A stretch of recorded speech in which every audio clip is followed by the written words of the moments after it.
Olá, pessoal. Espero que estejam bem. Vou falar hoje sobre os tecidos conjuntivos.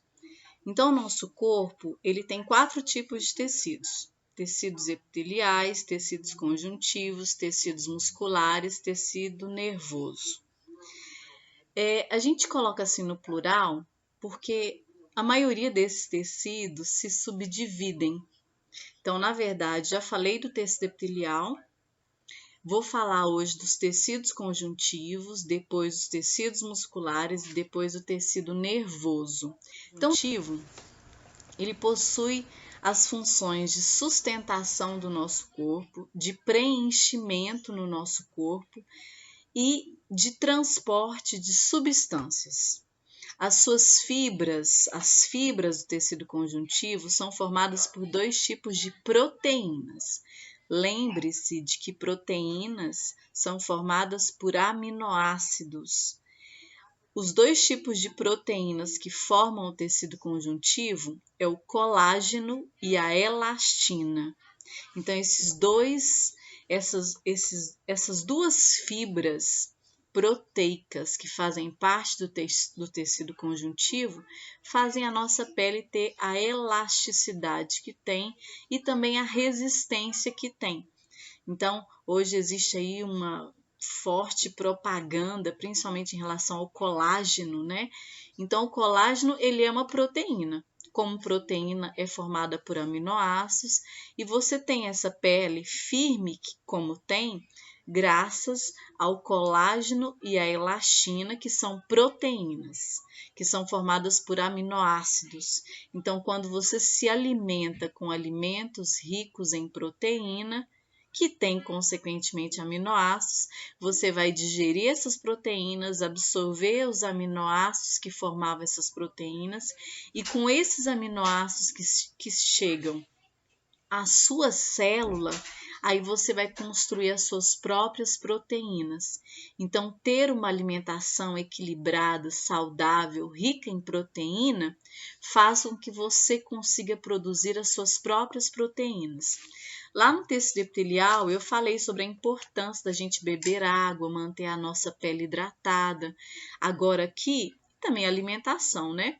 E agora aqui eu quero fortalecer isso que eu tenho, reforçar, na verdade, isso que eu tenho dito em relação a uma alimentação equilibrada e saudável.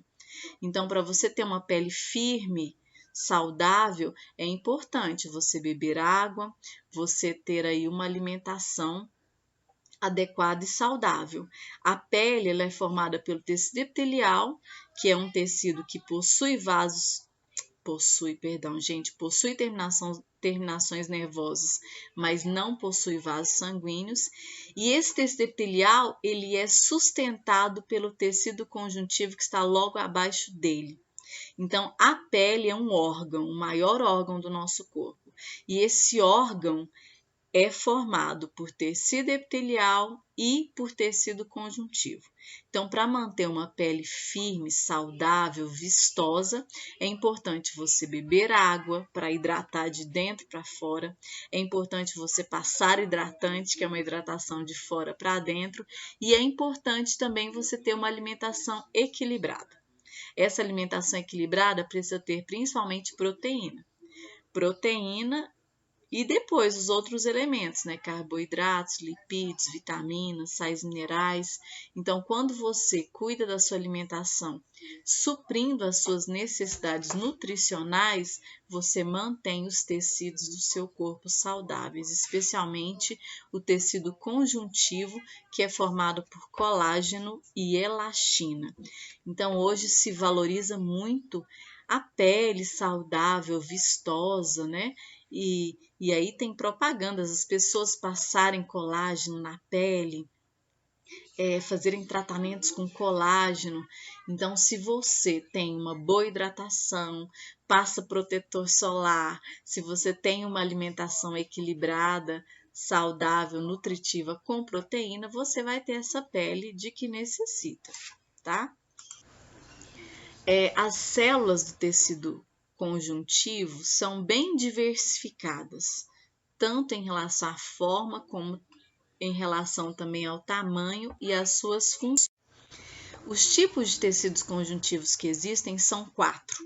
Então, voltando lá, o nosso corpo tem 4 tipos de tecidos e alguns deles se subdividem. Nós temos tecido epitelial, tecidos conjuntivos, tecidos musculares e tecido nervoso. Os tecidos conjuntivos se dividem em 4 tipos de tecidos. Temos tecido adiposo, tecido cartilaginoso, tecido ósseo e tecido sanguíneo. Vou começar pelo tecido adiposo. Coloquei aí de propósito essa menininha bem bonitinha aí do seu lado esquerdo, subindo numa balança. E nessa balança, então, quando as pessoas querem medir a sua biomassa, elas querem verificar a biomassa através de uma balança. Então, é o tecido adiposo e também tecido muscular, que vai fazer bastante diferença aí nessa balança. Então, essa gordura que a gente armazena é tecido adiposo.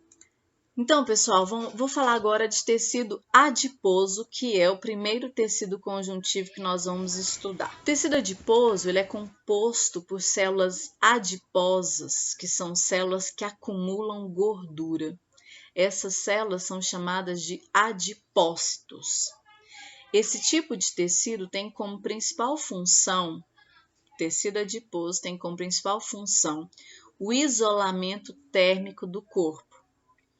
Sendo assim, é o maior depósito corporal de energia. Então, animais que vivem, por exemplo, em regiões geladas, muito frias, eles armazenam, uma grande quantidade de gordura nos seus adipócitos para eles isolarem termicamente seus corpos daquela temperatura tão baixa que está ao seu redor. Então, por exemplo, o urso polar, ele tem uma grossa camada de gordura, o tecido adiposo dele é bem denso e isso faz com que então ele esteja protegido em relação ao frio ao redor. A partir disso, basta notar que uma pessoa magra, ela sente mais frio que uma pessoa gorda. Então, quanto mais gordura a gente armazena nos nossos adipócitos, essa gordura ela forma como se fosse um colchão ao redor dos órgãos e mantém uma temperatura interna mais confortável, faz com que a pessoa sinta menos frio internamente do que aquela, então, que quase não tem gordura no corpo. Uma vez que essa pessoa, então, que é mais magra, a gorda possui mais tecido adiposo que a outra, que é a magra. Então, tem essa função aí de isolamento térmico. Tem também a função de proteção contra choques mecânicos e sustentação dos órgãos internos. Então, o que sustenta os seus órgãos internos, o que protege de choques mecânicos é a gordura que você vai armazenando dentro dos adipócitos em alguns locais do corpo. Então, por exemplo, no bumbum a gente vai ter lá uma reserva de gordura para proteger mesmo de impactos, para a gente conseguir se sentar de maneira mais confortável. Então, o tecido adiposo vai ter função de isolamento térmico, de proteção de choque mecânico e também de sustentação dos órgãos internos. Então, aí eu coloquei uma imagem, eu acho bem bonita essa imagem, que mostra células do tecido adiposo que são chamadas de adipócitos. Então, você observa toda essa região amarela, alaranjada, dentro da célula, no citoplasma da célula, é a gordura que essa célula é capaz de armazenar. Então, quando uma pessoa emagrece, não diminui o número de células adiposas no seu corpo, não diminui o número de adipócitos, o que diminui é a quantidade de gordura dentro dessas células. Quando uma pessoa faz uma lipoaspiração, aí sim vai diminuir as células adiposas do corpo, porque o médico vai tirar por uma cânula essas células que estão cheias de gordura. Então, quanto mais gordura você tem dentro dessas células, assim, mais sobrepeso vai ter, mais gordura terá no corpo. Quando se faz a lipoaspiração, então, não se tira a gordura da célula, se tira a própria célula adiposa. É isso, pessoal. Então, tecido adiposo é um dos tecidos conjuntivos, é o tecido, então, que tem todas essas funções, é um tecido importante para nós e, como eu disse, o que faz você engordar ou emagrecer é a quantidade de gordura que você armazena dentro dos adipócitos, dentro das células adiposas. Quando se emagrece, diminui a gordura dentro da célula, mas não diminui o número de células. Quando se faz a lipoaspiração, diminui o número de células ali, e não a quantidade de gordura que fica dentro das outras células do corpo. Então, a pessoa que faz uma lipoaspiração, se ela fizer uma dieta hipocalórica, aí ela também vai diminuir a gordura dentro das outras células que ficaram no seu corpo, ok? É isso. Então, tudo de bom para vocês e nós vamos continuar com tecidos conjuntivos na próxima aula.